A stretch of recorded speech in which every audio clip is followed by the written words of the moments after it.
Hello everyone, আসসালামু আলাইকুম। সবার কী অবস্থা? আজকে তোমাদের সাথে আমার ডেইলি রান্নাবান্নার ব্লগ একটা শেয়ার করব। আর যেটা হচ্ছে, আজকে প্রচণ্ড শরীর খারাপ, রাতে প্রচুর জ্বর ছিল, মাথা ব্যথা ছিল, আর এখন প্রচণ্ড শরীর ব্যথা করতেছে। তারপর উঠে রান্না করতে হবে, আবার থালা বাসন ধুতে হবে, সব কিছু করতে হবে। এটাই মেয়ে মানুষের জীবন। যাই কিছু কথা বলবো, রান্নাবান্না শেয়ার করবো, দেখো সবার সাথে দেখো।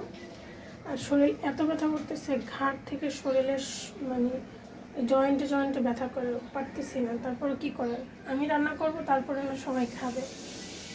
রান্না করব, রেডি করব, দেবো, তারপরে সবাই খাবে। আর এটাই হচ্ছে মহিলা মানুষের জীবন। আসলে তাকে রেডি করে দেওয়ার মতো কেউ নেই।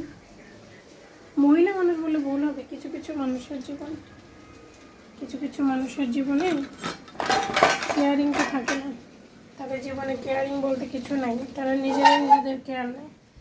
যাই হোক, তো এখানে আজকে রান্না করব বিরিয়ানি, গরু মাংস বিরিয়ানি। আর আমার কাছে মনে হয় যেন এই বিরিয়ানি, খিচুড়ি, এই রান্নাগুলোই শর্টকাট, আর এটাই সহজে করবো। যাকে এই হচ্ছে গিয়ে চাল ধুয়ে রাখছি, মশলা পাতিল, আর গরু মাংস ভিজিয়ে রাখছি।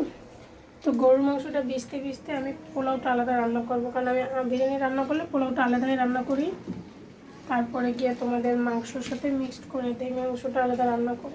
এই পাতিলগুলোতে না আসলে তেলটা একটু কম দিলেই কিন্তু হয়, অতটা তেল লাগে না, খুব অল্পতেই কিন্তু রান্না করা যায়। এগুলো রান্না করা অনেক মজা আছে। তো সবাই দেখতে থাকো। মশলাটা দিয়ে দেবো।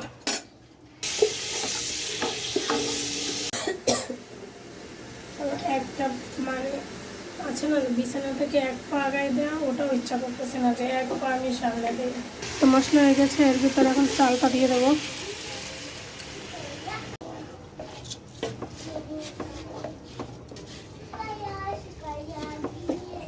তুমি সারা বাড়ি মেখো না কিন্তু নিয়ে আজ।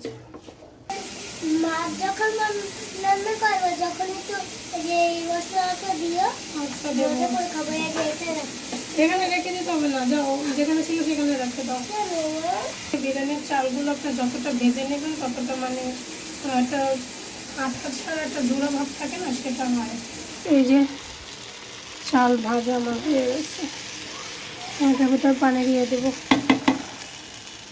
পানি দিয়ে দিয়েছি, ভালো করে নেড়ে দিয়ে এর ভিতরে আমি কিছুটা দুধ দিয়ে দেবো, গুঁড়া দুধটা। কে কে ব্যবহার করেন জানি না, আমি করি, আমার কাছে ভালো লাগে। কেউ চাইলে আলাদা করে গুলেও দিতে পারেন। আর এখন পানি তো ঠান্ডা, যার কারণে এটা গুলে যাবে, সমস্যা নেই। তাই এভাবে করেই মিশিয়ে দিলাম। কিন্তু পানি যদি কোনো ক্রমে গরম হয়ে যায়, সেক্ষেত্রে কিন্তু দুধটা গুলিয়ে দিতে হবে, আর দুটো জমাট বেঁধে যাবে, ছেড়ে দেবে।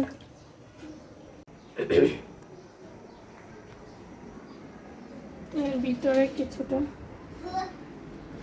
কিশমিশ দিয়ে দেব। কার কাছে কেমন লাগে জানি না, আমার কাছে ভালো লাগে, মেয়ে পছন্দ করে। অল্প কিছু দিয়ে দেবে, যে অল্প কিছু দিয়ে দিলে একটা ব্যাপার চলে আসে। খাবার সময় কার কাছে কেমন লাগবে। এই আলু কেটে নিব। আপনার বিরিয়ানির ভিতরে আলু না দিলে আমার হবেই না, আলু ছাড়া আমি নাই।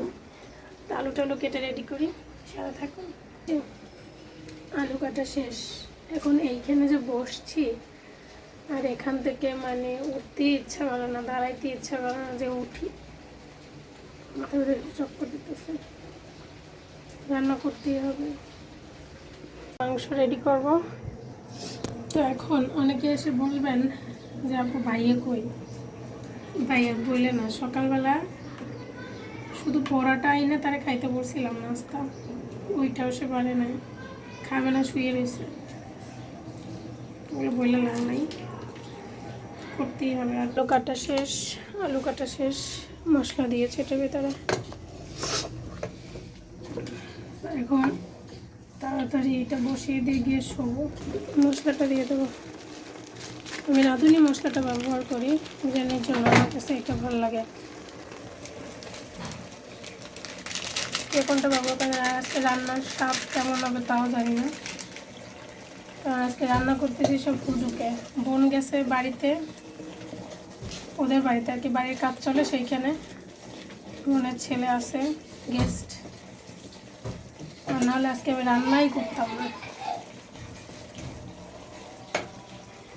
মাংসটা দিয়ে দেবো এখন।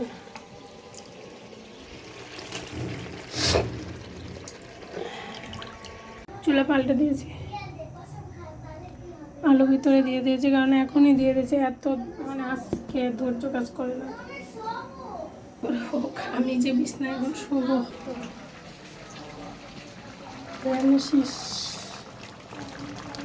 এটা এখন এটার ভিতরে ঢেলে দিব। এখানে পানি আছে, এটা সহ ঢেলে দিলে এটার সাথে মিশে যাবে। এটা ভালো করে মিশিয়ে দিয়ে কিছু, এটা মিশিয়ে দেওয়ার পরে কিন্তু আমার রান্না রেডি। তো আজকের মতো এতটুকু, আল্লাহ হাফেজ।